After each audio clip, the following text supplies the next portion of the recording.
In this video, I'm going to share 5 tips about how you can prepare for and perform well in your writing exam.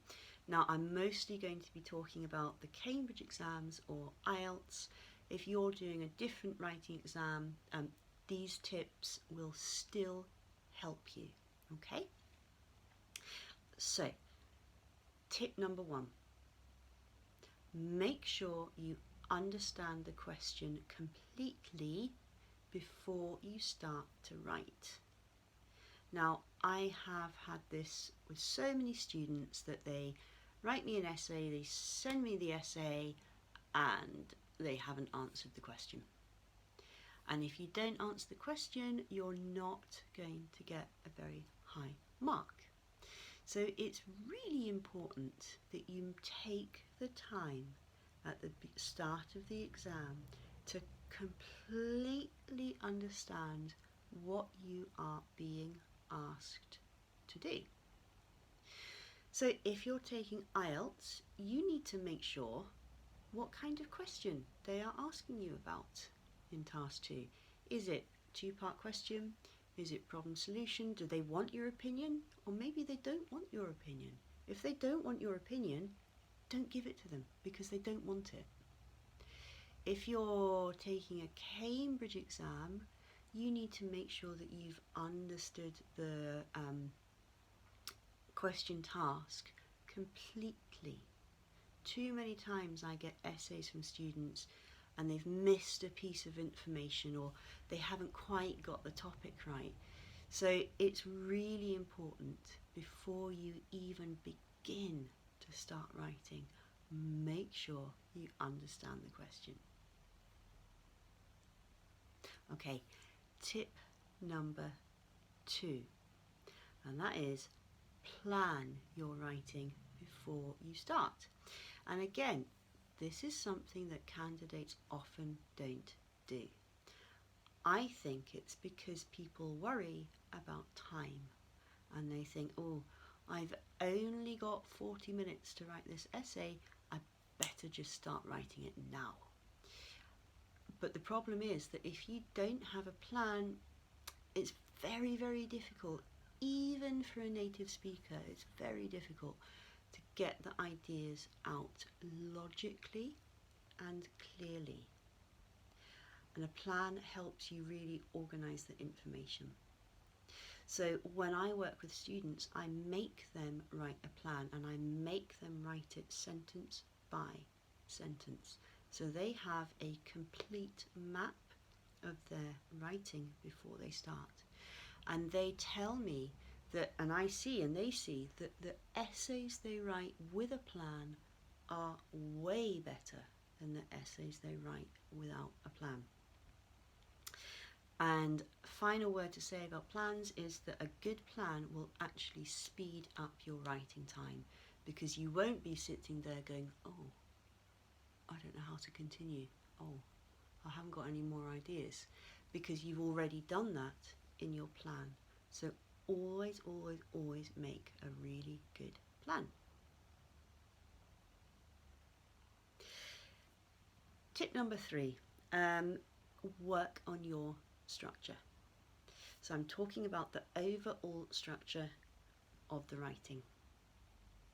So if you're doing Cambridge exams, you might need to write an essay, an article, a report, an email, a letter. For IELTS, you've got task 1 and task 2. You need to be really, really clear about what structure is appropriate for each kind of writing. So here's a really good IELTS example. You do not need a conclusion in task 1, but you must have an overview. And the overview can go at the beginning or at the end, but it's got to be there. If you're writing an article in Cambridge, the structure might be different to if you're writing a report. If you're writing a formal letter of complaint, it's not going to be quite the same as an informal email. So you need to be really clear about the structure and about how to deal with that. Being clear about the structure helps you avoid problems like having a really long introduction and then really small paragraphs, or having one opinion in the introduction and a completely different opinion by the conclusion. You don't want to do that. So structure.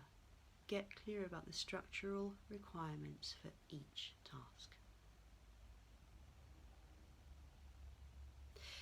Tip number 3, and again we're talking about structure, but this time we're talking about paragraph structure, and I cannot tell you how important this is. If you do not have a good paragraph structure, no matter how good your vocabulary is or your grammar, you will not be able to explain your ideas. It is as simple as that. When I'm teaching, I teach many different paragraph structures depending on what writing we are looking at. So for you, you need to go and do some research into paragraph structures. There are many different ways to organise a structure, a paragraph. Most important thing is probably to have a topic sentence and to keep your paragraph about one topic. Don't try and write about multiple topics in one paragraph. It doesn't work. A really good structure to go and look at is called the Peel structure. That's P-E-E-L. There's tons of information about this structure on the internet. It's a really useful, multi-useful paragraph structure that you could use in lots of different types of writing. It's not complicated at all. And once you've got the structure, you need to practice writing paragraphs in the same structure, so in the exam you know exactly what you're going to do. And the final tip for writing, finally, is your language, your vocabulary and your grammar. Now, I left this till the end because in my experience, planning and structure are the biggest problems that learners face. But obviously, vocabulary is important too. Now, the biggest mistake I see with students with vocabulary is they try using words that native speakers don't even use, really. You really want to make sure that you've got a basic range of topic vocabulary before you start learning anything more complicated. And learning individual words is not really as useful as learning collocations or kind of set phrases where the words can be learnt and used together. So with your vocabulary, you need topic vocabulary, you need set phrases for the different types of writing. So one example is when you're writing a letter, which you might need to do in Cambridge, we often begin it with, "Dear Sir, I am writing to da da da da da da da." That's a set phrase, super useful for writing letters. And grammar, very important. Accuracy is the most important thing with grammar. So work on articles, subject-verb agreement, and then also conditionals, relative clauses, and passives. Those will help you no end with your grammar.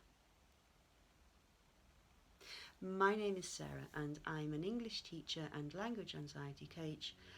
I help people overcome the fear of speaking and using English. If you would like to see more about this, if you would like to read more about this, click on the link below. It will take you to a Facebook post about this topic. Thanks for watching.